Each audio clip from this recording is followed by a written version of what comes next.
बिहार के पूर्व deputy CM और बीजेपी सांसद सुशील मोदी ने सीएम नीतीश कुमार पर तीखा हमला बोला। सुशील मोदी ने कहा कि नीतीश कुमार से घर संभल नहीं रहा, देश संभालने चले हैं।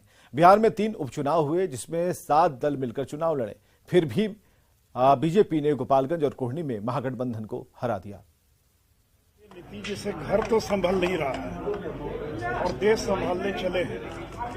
बिहार में 3 बाई इलेक्शन हुआ, 7 दल मिलकर चुनाव लड़ रहे थे।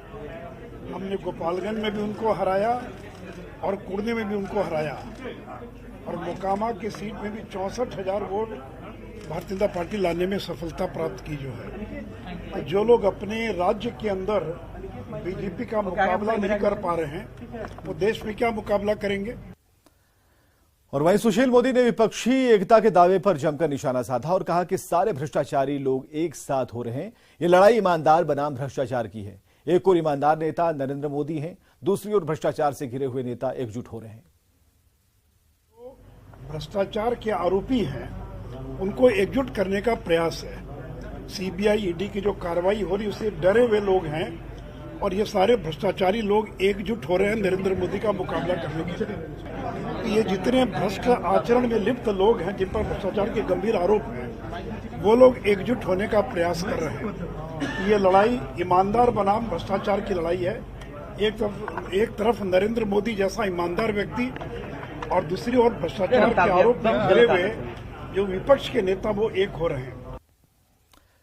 बीजेपी विधायक हरिभूषण ठाकुर बचौल ने विपक्षी एकता पर तंज कसा है। दिल्ली में अरविंद केजरीवाल और राहुल गांधी से सीएम नीतीश की मुलाकात पर बचौल ने चुटकी लेते हुए कहा कि नीतीश अब पिछलग्गू नेता बन गए हैं, वो कोई महागठबंधन बना लें, उस महागठबंधन की भयानक दुर्गति होने वाली है क्योंकि सीएम नीतीश की बातों का अब कोई मोल नहीं रह गया। नीतीश कुमार जी के अब बातों का बिहार के राजनीति में कोई महत्व नहीं है क्योंकि स्वयं वो पिछलग्गू बन गए हैं। इसलिए उनकी बातों पर ज्यादा तवज्जो देना हमको नहीं लगता है कि उचित है।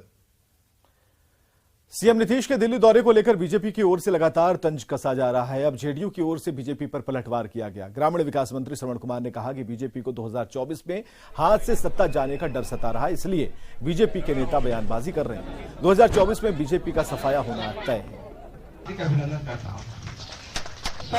पहले दिक्कत में है, छटपट हैं, तो छटपटाहट में कुछ से कुछ बोल रहे हैं, बौखलाहट में कुछ से कुछ बोल रहे हैं और उनके बोलने का कोई मतलब नहीं है। वो तो हताश और निराश होकर के बोल रहे हैं और विपक्षी एकता होके रहेगा और 2024 में भाजपा का सफाया होना सुनिश्चित है। विपक्षी एकता की सीएम नीतीश कुमार की मुहिम